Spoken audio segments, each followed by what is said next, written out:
The wheels on the bus go round and round, round and round, round and round. Now, who do we pick up as the wheels go round and round? Do we leave people behind? Well, we're going to talk about this next. Stay tuned. Hi, thanks for tuning in to PWD Allies podcast. My name is Brent Frain. I'm the host.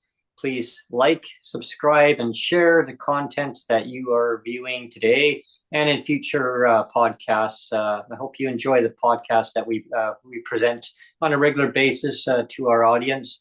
We greatly appreciate any feedback, gratuity if you're able to do so by clicking the like button there. And today's show, we're going to be talking about accessible transit. As you heard in the intro, the wheels on the bus go round and round and round and round.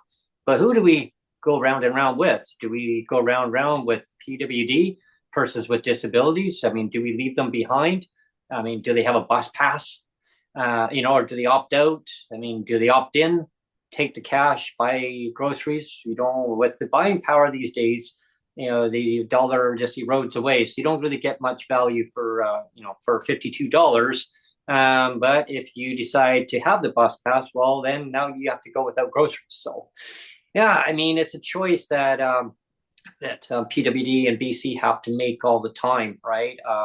Once upon a time, we used to have the $45 a year bus pass, Yeah. pay one fee, and you have that bus pass. And I'm glad you're starting there, Brent, because I wanted to start exactly there. Yep. Let's start it at letter A and go to letter Z. But letter A is the fact that somebody with a disability, uh, she used to be the Minister of Social Development here Mm-hmm. in BC, Mrs. Michelle Stillwell. Mm-hmm. She herself was a person with a disability in a wheelchair herself, a Paralympian. She's somebody that should have known better. She should have known better. Having a disability herself, she should have known better. And and and she listened to five or six other people said this situation's not fair for us. Mm-hmm. So please take away the bus pass that's helping uh, like 99.9% of the population. Please take it away Mm-hmm. and make it more fair for the 0.001% that is unfair for. Mm-hmm. You know, so stupid, so stupid. Well, yeah, and it makes no sense because the fact is that people need to have accessible transit, and when they don't have accessible transit, when they need to take a traditional or conventional bus, if they're able to take the conventional bus, or they have a handy dart, which then handy darts, you still have to pay a concession fare on the handy dart, even if you do have a bus pass. So say that bus pass was still brought back. Now on the handy dart, you still have to pay a conventional fee as a subsidized amount, which is like a senior's amount, Mhm. which is okay. If you have to take it to a medical appointment, if you have to do grocery shopping, usually the priority is for medical appointments. Then they will make other exceptions of grocery shopping with taking the handy dart. Mhm. I have taken handy dart in the past, only for a few occasions when I needed to, when there was a bus strike that was on, and Yeah. yeah, basically handy dart was actually operating because they're a separate union away from the transit, so they were still running.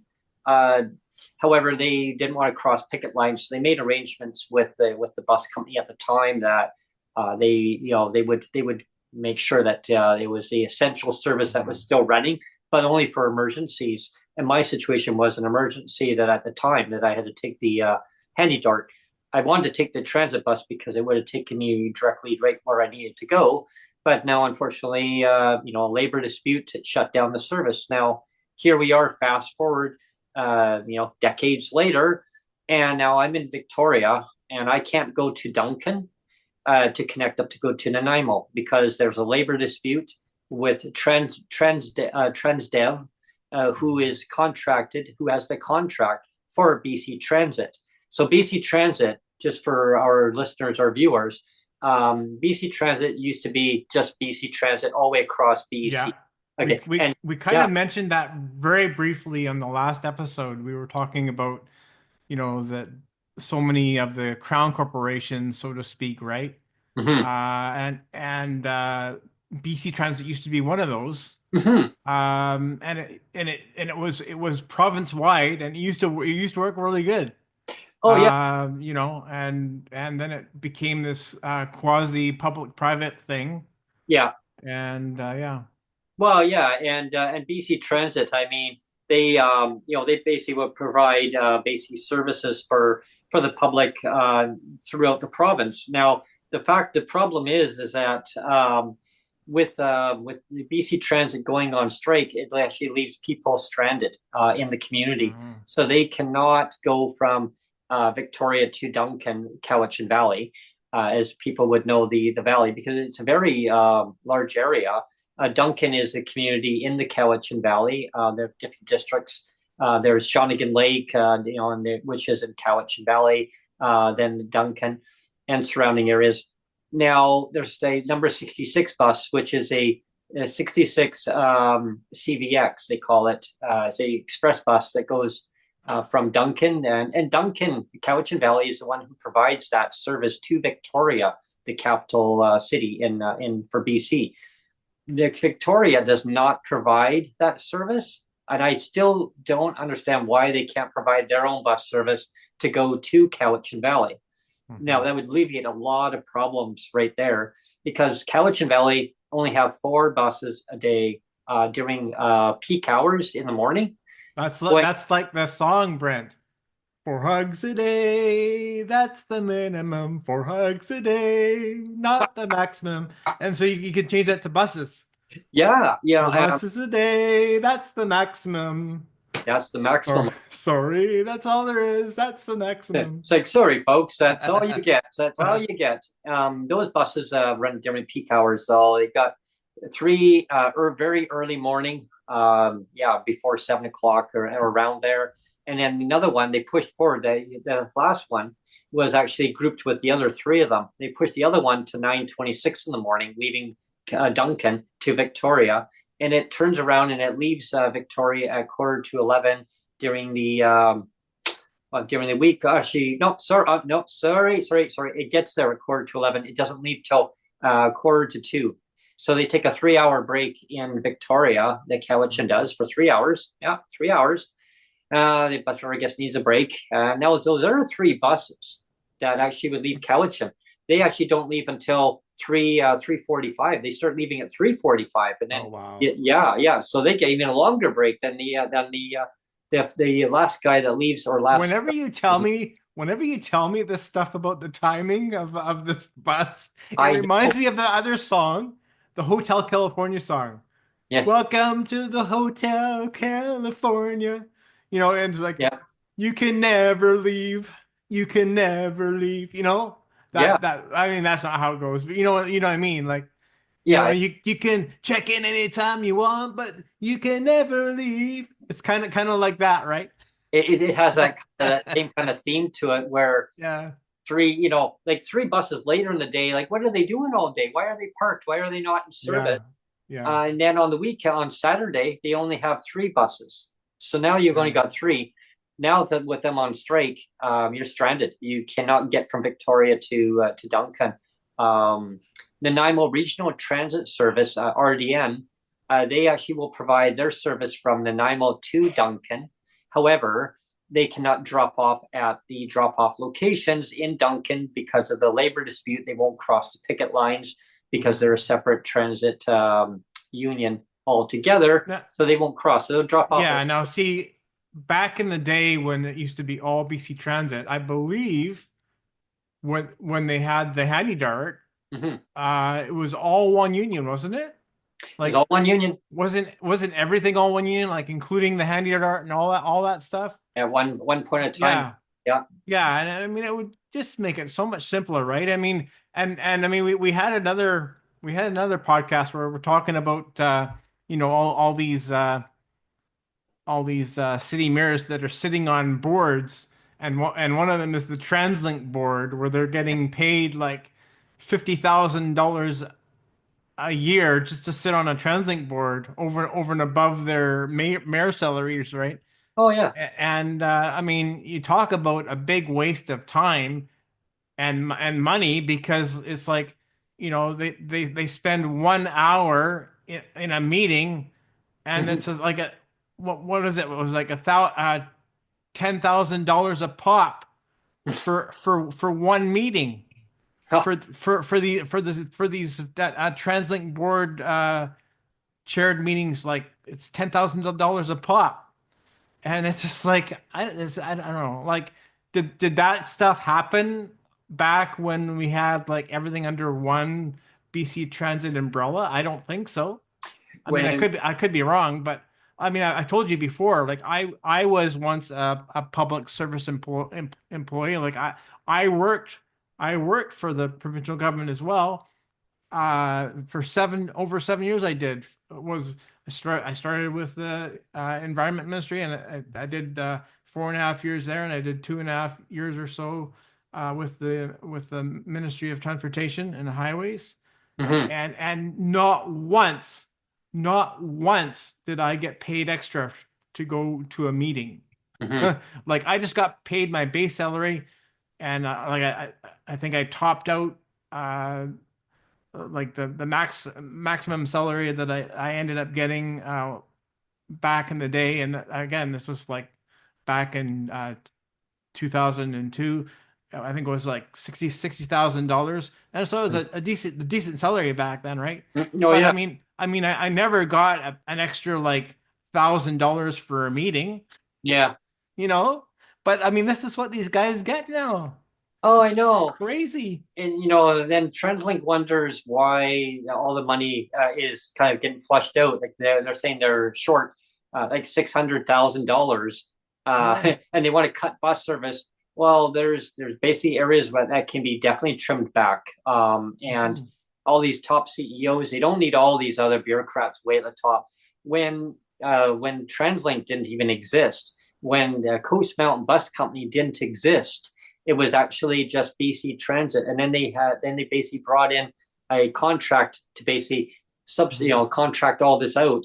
It should have all been under the government umbrella. It should have all been right there, Yeah. and now here we are with a Transdev, which is some other company that is not treating their employees with respect, and not giving them their breaks that they need, their wages. They're not Mhm. getting the time on the breaks, their turnaround time. And I've witnessed Yeah. that myself, where so there's been bus operators who will go from Cowichan to Victoria, and if they're stuck in traffic, and it gets gridlock traffic along there now, like Yeah. heavy volume.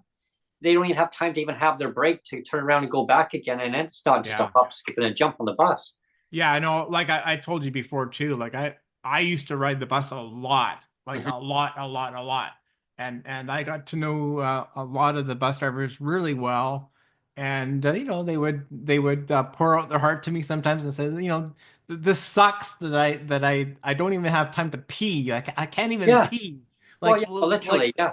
like literally they can't even pee because they got to keep going, Yeah. and I mean, you know.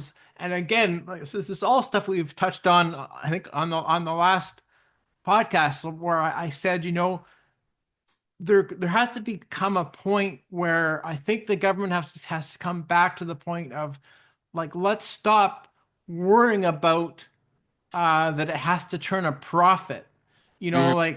Like because they have all these, like I said, we have all these quasi public private things now that are all outsourced to other companies, and they're concerned about the bottom line. They're concerned about the profit, right? Mhm. Whereas if it was just BC Transit, or again, if we're talking about rents, which we'll talk about rents more on the next podcast on Friday. Yeah. But if we had things like BC Transit under one umbrella, and we had things like affordable housing under one umbrella, where it was just the provincial government handling everything, they wouldn't be so concerned. I mean, yes, you're going to be concerned about how much you're spending, a little bit, of course, Mhm. right? But you're not going to be as like, it's like, oh wow, like Yeah. we have to watch every penny. Like Yeah. As soon as you get like the provincial government off of that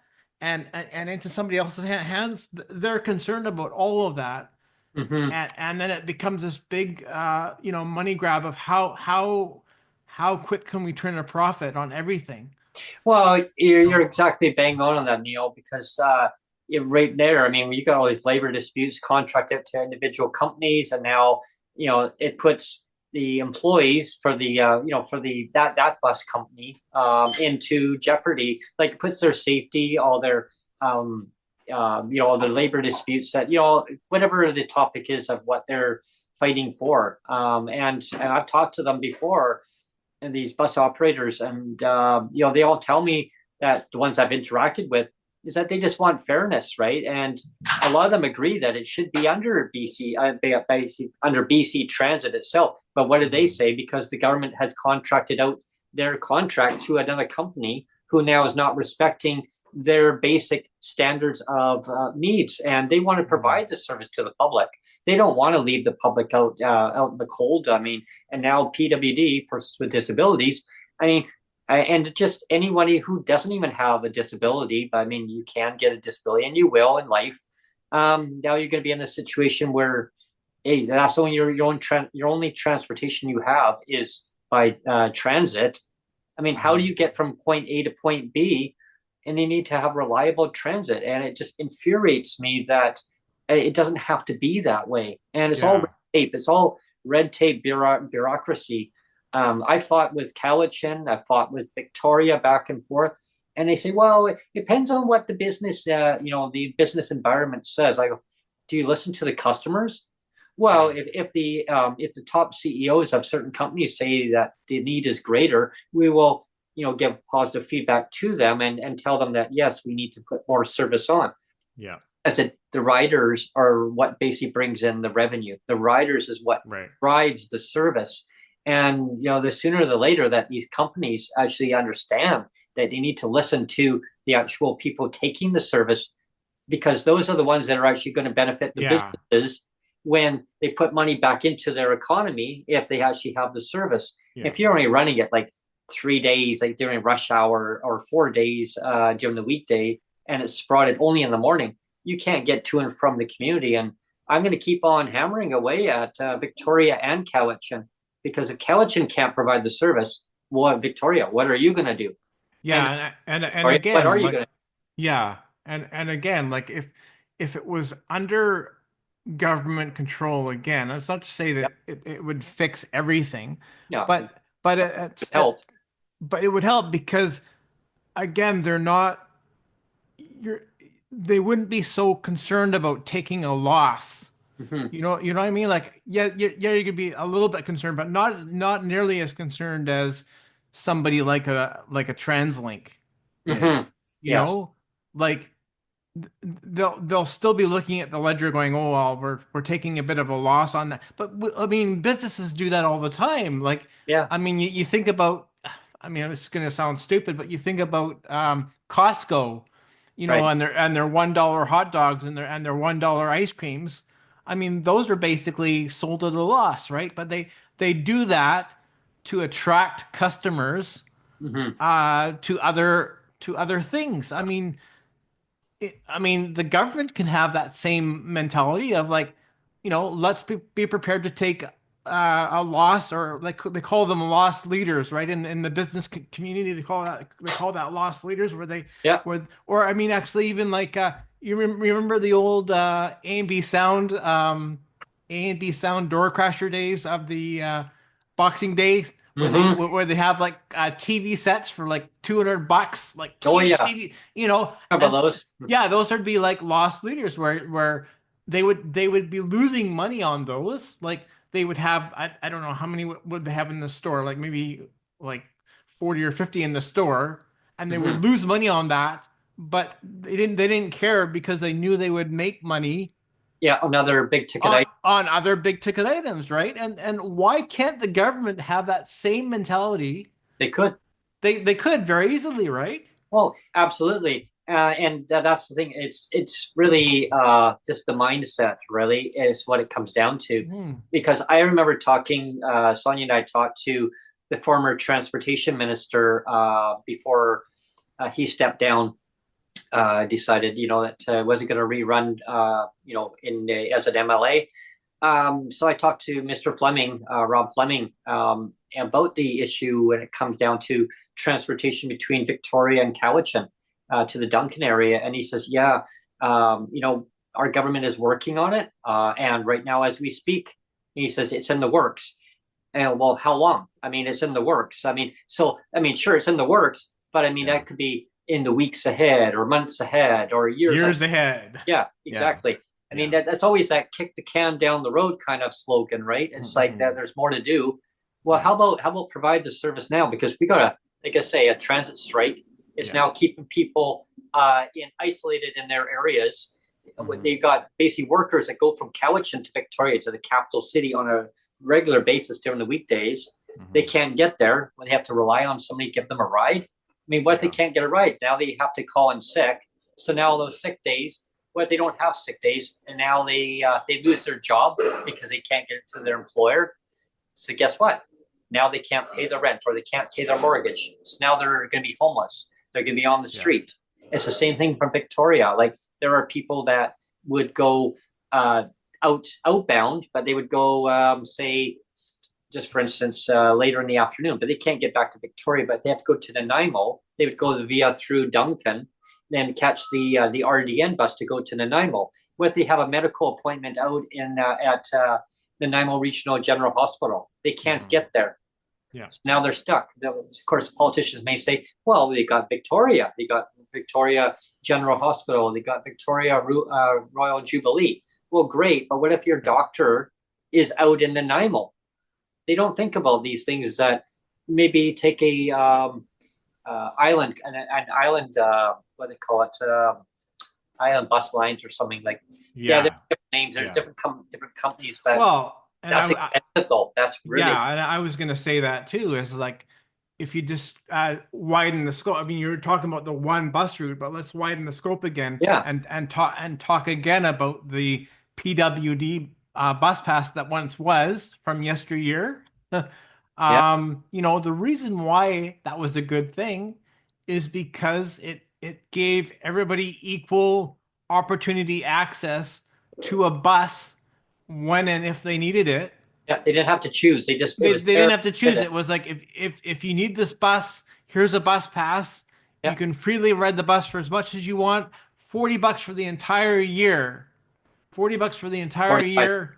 Or sorry, 45. I mean, still, Yeah, I mean, yeah, yeah, cheap, like yeah. dirt cheap. It was an administration fee, and that's all you paid. Yeah, You would get yeah, the application. You would go and they take it to your bank and just yeah, pay it, a payable upon receipt, right? And then you take it yeah, there and done. And they mail yeah. you. So it was $45 for the entire year. And then you had, our wonderful Michelle Stillwell, who, again, we have to say, she had a disability. She should have known better, but she chose to do the wrong thing. It felt like she did the wrong thing on purpose. Hmm. Like I always say, like when you choose to do the wrong thing on purpose, that is not a good thing to do. But she listened to five or six other people, said, well, five or six other people are saying that I got to kill off this bus pass that's helping 99.9% of the population, Hmm. and I got to cater to 0.0001%. Yeah, And so, and she did. She I did know do that. But I she did. mean, I mean, why? Why? Because now you have people that don't have a bus pass. I don't buy the bus pass anymore. It's too expensive. Hmm. But I mean, I would love to have one occasionally, but I just don't. But I don't buy a monthly bus pass anymore because it's way too expensive. So whenever I need a ride anymore, like I kind of force myself. Like I'm kind of forced. It's like, well, I could get a bus, but usually what it comes down to is you kind of force yourself into situations of convenience more. So then you're going, well, maybe I'll just get a cab, which is Hmm. way more money, of course, way more money, or an Uber Mhm. or something like that. That's way more. Now, of course, I don't use transit near as much anymore anyway because of my injury and I'm way less mobile than I used to be. But still, I'm just saying, Mhm. when you don't have options, you you tend to only depend on more expensive options, right? Oh yeah, absolutely. And So I, yeah. I always look at it as that it creates more barriers not having a bus pass. Now, I mean, I know I've mentioned it on a podcast, I think a few times in the past, and basically I was thinking about this morning again, is that there's a reason to re-implement that $45 a year bus pass back in. And here's a remedy: is that all you make it as a photo ID. You put your photo ID on that bus pass, and it's then going to be valid for 5 years. And all you have Mhm. to do is pay an administration fee once every 5 years. You got your photo ID. It's just like your ID, or your person has a driver's license. Just your ID is actually on there, and now it can't be manipulated because it'd be administered by the through ICBC in British Columbia, and how they make those IDs now it's pretty high tech. Now those IDs can still be done the same way. I You know you that. know you know why that would never happen, Brent? Hmm, Because that's too much common sense. Too yeah, much common sense. Stop talking common sense. yeah, I know. Stop looking for the simple solution, Brent. Stop looking for the simple solution and common sense. Look for the complex, convoluted solutions, and then they'll waste another 4 years thinking about it and talking about it. You're But studying it. studying it. But you start talking common sense and the simple solution, and they're like, well, we can't do that because It's like that makes too much sense, Brent. We can't do that. it's like the bus pass stickers. I mean, that's a complete waste of money too. I mean, you want a bus pass sticker in order to use it on basically on BC Transit. If you're in the TransLink area, they don't require you to have a sticker. But if you want to have a BC Transit area, because TransLink is that you tap in and tap out on their system. You can walk through their gates, but you have to tap in on their machine, and it lets you in. You tap out of their system. On BC Transit, you don't tap in or tap out. They have their own uni system. So Fair enough. the $45 year bus pass, just to let our listeners and viewers know, back in 2016 is when the bus pass was still in effect, and then I basically came to a point where the government at the time said they were going to be discontinuing the bus pass because Minister Stillwell, back in the day when she was the minister for social development and innovation is what they called it back then. And she just said, well, she talked to like 5 or 6 people that said they wanted to get rid of the bus pass because they lived in a rural area of British Columbia where there was no conventional buses, and they had a special transportation subsidy for people who lived outside the conventional transit system. And so, yeah, 6 people, 5 or 6 people, that's all it took to completely dismantle a whole province-wide bus pass system that had been in place for decades. Seniors still have theirs. Oh, yeah. I Mhm. mean, but persons with disabilities, you have to opt in or opt out. Now, that is not inclusive. That's not accessible. In my view, it should be brought back when the NDP formed government because they had advocated very strongly that, how dare you, the other government at the time, back then it was called the BC Liberal government. And John Horgan was our premier. God rest your soul, John. I still think about you a lot. You taught me a lot about advocacy. You taught me a lot about standing up for my beliefs and never stand down. He said, you're going to take some knocks along the way. Trust me. He says, and what I say, and I have. Oh, I've taken some knocks, all right, but I keep on going. I pick myself up and give myself, as John would say to me, Brent, give yourself a kick in the ass and keep on going. Don't let the trolls kick you down, or don't let people say that your advocacy is no less than what it should be. You advocate for what you want to advocate for and stand up for what you believe. And I always do. I always believe in what John had taught me. And that's why, I continue on with our podcast, and I continue on with, all the advocacy. I mean, there's a lot of things I advocate for, and sometimes I jump around on the podcast of different topics. Like, I'm very strong on housing affordability for it comes to PWD, making sure that people have enough money to basically pay for their proper like housing, put a roof over their head, because housing is a human right. I mean, and the bus pass, John advocated very strongly for the bus pass to bring it back to its original state. He called it the most basic means of transportation. And he said, you ripped away a bus pass, you took it away. Yeah. And again, I mean, the government, Well, there's that really famous recording of him yeah, where he's out on the steps of the legislature with the protest group yeah, saying, "Just give them back their bus pass," right? yeah. I was there. Yeah, Anya was yeah, there, and a yeah. lot of us were there. We had a lot of organizations that were there too, disability organizations, advocating, to basically bring back the original state of the bus pass. It Mhm. was very, very cold-hearted to basically take it away, and basically not having it brought back was another thing where it could have been brought back. I still remember the day where I had a lot of media contacting me, Neil, and our listeners. My inboxes were buzzing, my phone was ringing, and saying, "Brent, what's going on here with this bus pass? I mean, did they just take it away?" Well, they offered $52. Mhm. $52 for what? I go, so you have the option. You can take a taxi. You can pay your friend, maybe your next door neighbor, to give you a ride. But yeah, or you can take the cash and basically buy some food. I don't know, and whatever you want to buy. I mean, buy a pizza for once a month. I mean, whatever you want. It'd be cash added onto your check. But then you go without a bus pass. I go, that's right. They're like, oh no, that's wrong.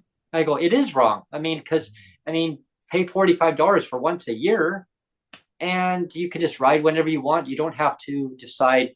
Well, one month do I want a bus pass? Next month, no, I need to might take the cash, because once you opt out of that bus pass, you got to wait to the next month to get the cash. Mhm. Yeah. So then you got to wait for a sticker once a year. It was a real pain, right? Um, Yeah, I mean, you think about all the vacancy control or what, not vacancy, sorry, the speculation tax stuff that they oh do my God. now. I mean, I just got my form because, like everybody knows, I think on the podcast that I do own my place. You Hmm. know, I'm very fortunate to own. I mean, I still have to be able to afford the place, which is, I mean, I'm just barely hanging on as it is. But the fact of the matter is, I do own it. So I just got the speculator thing in the mail today. I mean, if they can do that, if Hmm. the government can do that, surely they can come up with a system of like a more secure handout of a disability bus pass.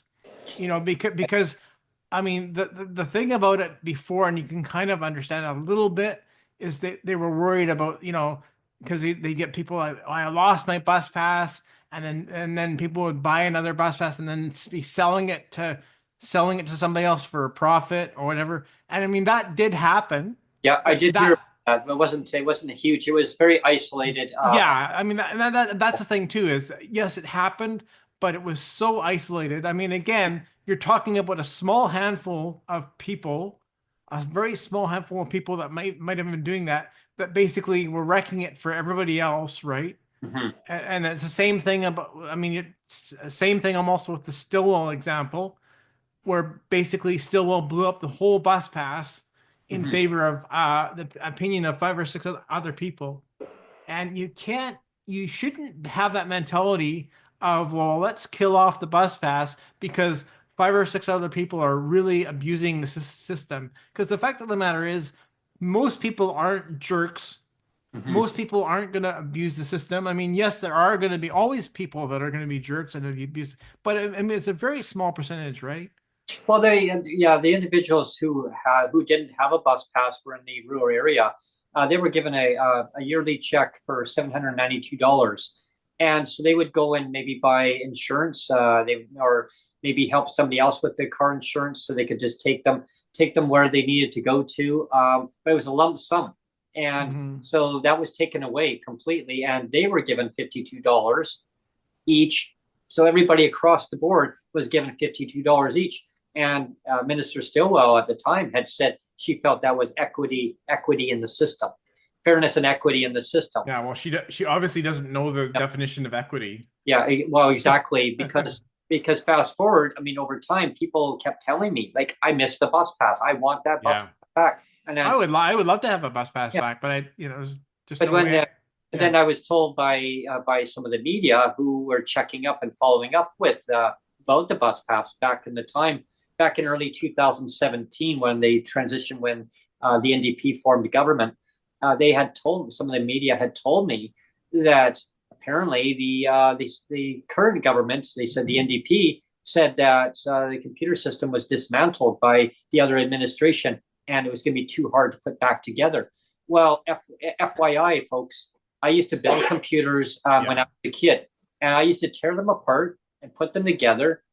Yes, amazing. I mean, even with Yeah. my vision, I was able to Yeah. certain things where I just get my hand out, I would feel it. I would know how to connect certain things in together, Yeah. and I would actually get a little microscope, and I would focus right in there, and I would actually start putting these computers back together. I would do the same thing, Brent. I mean, Yeah, that's what I got paid. That was the yeah, bulk of my career. Most of my life was actually taking things apart, putting them yeah. together for computers and stuff like Yeah, that. me too. And then I would program them with DOS, and then I would put the Mhm. operating system on. Sometimes the disk drive, the connector cord would actually start rubbing against there, and you'd be so Yeah. careful with it didn't get close to the fan or anything else. It'd be like, it's like, Yeah. oh, it's like, Yeah. oh, what's that smell? Oh, hang on. But the idea that I'm sorry we destroyed the computer. There's no way. There's no way we can build another one. Like there's no other computer in the world that we Oh, can I know. replace it with. I mean that the idea of that is just crazy. And I mean, I feel like this is turning into a whole bunch of songs, but Yeah, I just have I'm in a song mood today. Like I guess yeah. I guess I Well, should be doing karaoke or something because I'm thinking about that song, like the um, someone left the cake out in the rain, and it took so long to bake it, and I don't think I can take it, because I'll yes. never have that recipe again. You know that one? And Yes. it's That was, like, Jurassic Park. That was kind of like was the song it? from Jurassic Park. Yes. Okay. Yeah. I remember, but it But would I you mean, change the words with it, and actually it would make sense. We could make a whole song into that because I mean, if you look at even like we talk about the bus pass, the fiasco of it is dismantled, too hard to put that together. I mean, when I went over to Best Buy Mobile, I was talking to they call it the Geek Squad, and I was mhm, talking to them about the bus pass, and they started laughing and yeah, laughing at the government. And they said, yeah, that is the most ridiculous thing I've ever heard. You are talking to the Geek Squad here at Best Buy yeah, Mobile. They knew computer stuff. yeah, And I mean, I had connections with old friends that used to run a computer shop back then too. And so I talked to one gentleman who then put me in contact with a guy who had that I had bought a computer yeah. from. And I told him the story. And he's told me, Brent, okay, I needed a laugh. He started laughing. He wouldn't stop laughing. He was Yeah, it's hysterically just laughing. He said it's a that's what he said. ridiculous thing to say. Most definitely ridiculous. Yeah, He says, who came up with that idea? The government. My yeah, gosh, he says. And yeah, now fast forward, now we hear about the state of the art computer system that was supposed yeah. to come into effect in 2024. It was going to handle all huge payouts for disability benefits. You know Well, who else is laughing, Brent? You know how hmm. check behind your shoulder there, Brent. Check behind Oh, your oh, shoulder. oh, geez, yes, the See pink unicorn. Oh, that pink unicorn is laughing so hard. I It's know. laughing at you, Brent. Oh, It's I know. laughing at everyone. Yeah, Yeah, because they're saying it's such a joke. it's a Um, joke. It's a you know, joke. a, Yeah, a, a computer system that's supposed to handle huge payouts a year ago. Now we're in 2025, a year later, and still no computer system. I mean, huge payouts. Okay, well, how about write a check? You can maybe do it that way. Write a check yeah, instead of waiting on the computer system. Let's yeah, look go back into archaic age where everything was all handwritten. And I mean, that was better. I mean, you could Yeah. just handwrite it. Here's a check and go to the Yeah. bank, cash it. But the government says, no, we got to wait on this other computer system. It's going to handle it. I And know what I'm waiting on. and we will get into all the rent and Yes. subsidy stuff on the next show on Yeah. Friday. So that's just kind of a Um, prelude of what I'm mhm, saying now. We're going to be talking mhm, more about continuing on that onto the next show about the supercomputer system. And you're mhm. going to wonder, well, what's he talking about the supercomputer system? Well, there'll be next show on. So Yeah. yeah, Yeah. stay tuned on that one. Yeah. Well, I mean, today I hope you enjoyed the podcast about transportation. I mean, BC needs to really look at their transportation network. Uh, it's really not accessible for persons with disabilities in so many ways. When it comes down to transferring on from one system to another system, you really you have to opt in to one system, opt out. The other system you can't tap it on their system. You have to show it to the bus driver. Mhm. There's so many things that can be changed. But yeah, you're bang on the one there, Neil, where I mentioned about the photo ID part. Because Yeah. yeah, I mean that would make sense. But It again, the it government, I know why they got rid of it it because it's so oh, simple. a lot of people It's so simple, Brent. It's took so advantage. simple and it's such common sense. Yeah, But because it's so simple and it's because it's so grounded in common sense, the government would never go for it because it's just too simple, Brent. yeah. They're going to It, say, well, there was a small amount of people who sold their bus passes and say, I lost my bus pass. Give me another one. yeah. Well, they sold it off. You know what? They probably sold it off. Maybe they need to put a roof over their head. Yeah, exactly. Maybe they had to go and buy some food or something. And Whatever. I don't deny that that happened, and you don't deny that that Yeah, happened. But again, it's such a small percentage of punishing the whole PWD. punishing all the PWD, BC. like basically assuming that we're all crooks, that Mhm. we're all like what was it that Mike Harcourt said? Uh, Cheats, varmints, and deadbeats. yes, I mean, that still rings in my ears because I remember seeing that on the news. I saw that in the news. I was watching TV when he said it back in '93. My mom, my mom I and was watching it live. yeah. I was watching it live when he said it, and even back then, like I was going to school, and so I was like focused on I wasn't focused on poverty. Me neither. I wasn't focused on disability poverty. It was like the furthest thing from my mind. Mhm. So I was like, yeah, whatever. But I thought, well, wow. I still thought to my in my head, I was like, wow, that was a really stupid thing to say. It was, and I remember back when watching that on the live TV. My mom was watching a show, and then the news hour was coming on, and she was watching a soap opera. She loved The Young and Restless, so she would watch it all the time. And I had to just come back with a bunch of books and from college.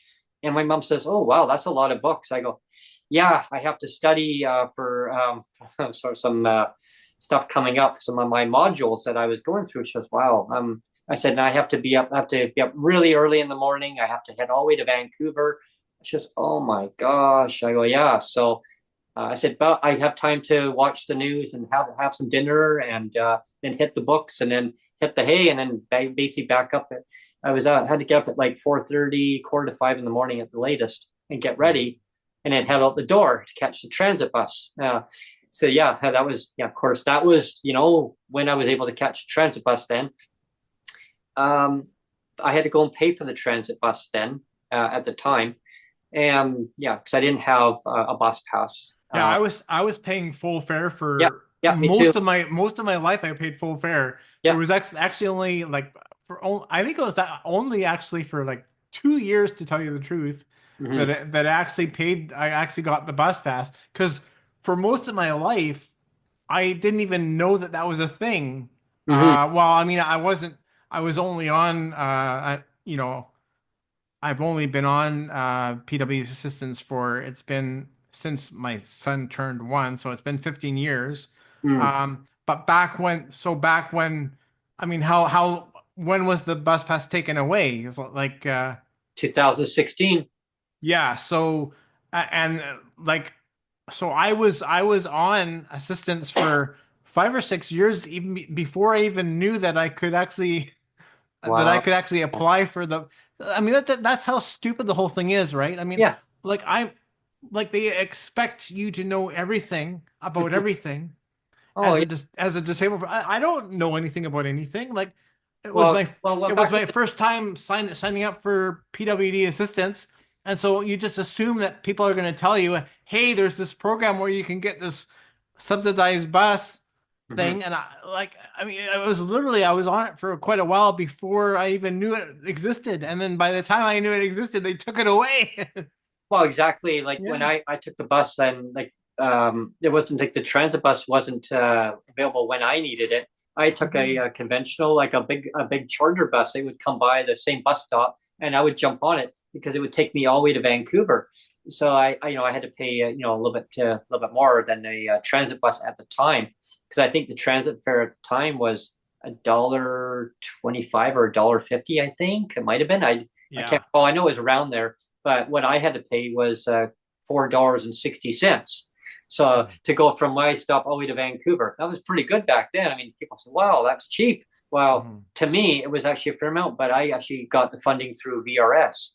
Mhm. VRS actually had paid me my a transportation allowance, so I was Yeah. paid to go to and from college, and I would just take that. And they said, whatever means of transportation you want to use it for, that's up to you. Yeah. Here's a Yeah. check Yeah. every 2 weeks. They would give me the do the did the Yeah, same thing for me too, and that yeah, same thing. I would get a transportation yeah, allowance, and I used it to buy a bus pass, but I used it to buy a full fare bus pass, like yeah. you know, Yeah, and I used it for that not a one, and I also subsidized used one. it for the transit too, so that if I wanted to Hmm. take the transit, it was there, or I took the other Hmm. bus. Sometimes I felt it was easier for me taking it all the way through because I could actually read the books while I was sitting on the bus, and the light turned light on, and just actually read. And I had a little basically a like a handheld little magnifying glass. But then I got this other one. It actually was be over a page reader, so it actually Hmm. put it over top, and I was blow up the print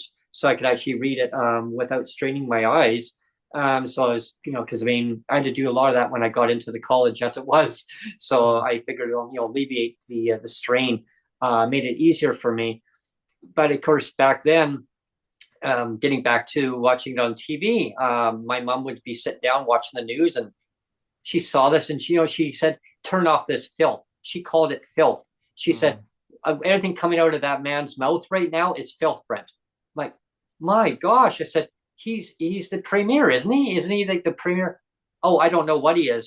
She said, "Because that is completely disrespect." My mom was very vocal. Whoa! Hmm. I went, whoa. She goes, no, not whoa. She said, I go, I want to hear what he said. She goes, no, yeah, I've had enough of this garbage. She's turned the channel. She says, I'm Hmm. turning him off now.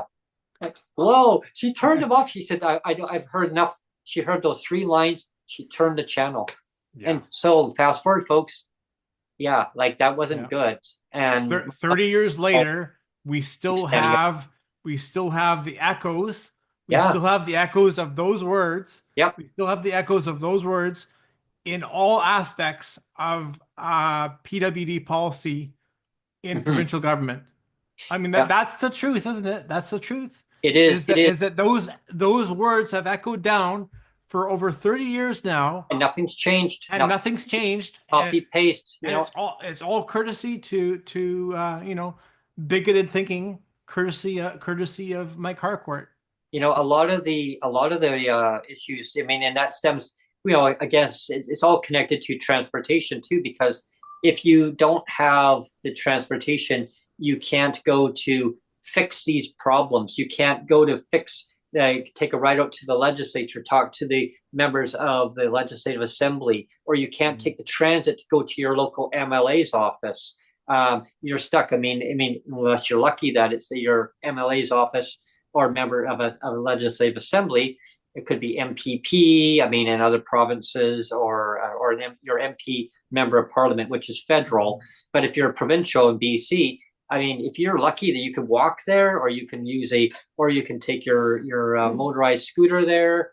Mhm. However, you can get to your member of parliament's office locally. If you can walk there, I mean, get there, sure. but in some cases it's not accessible because they're further out and you need to take that bus. So if you don't have a bus pass, Yeah. now you have to rely on a neighbor or somebody else to give you a ride to then Yeah. go there and talk to them about your concerns and then hope that your concerns are going to be heard.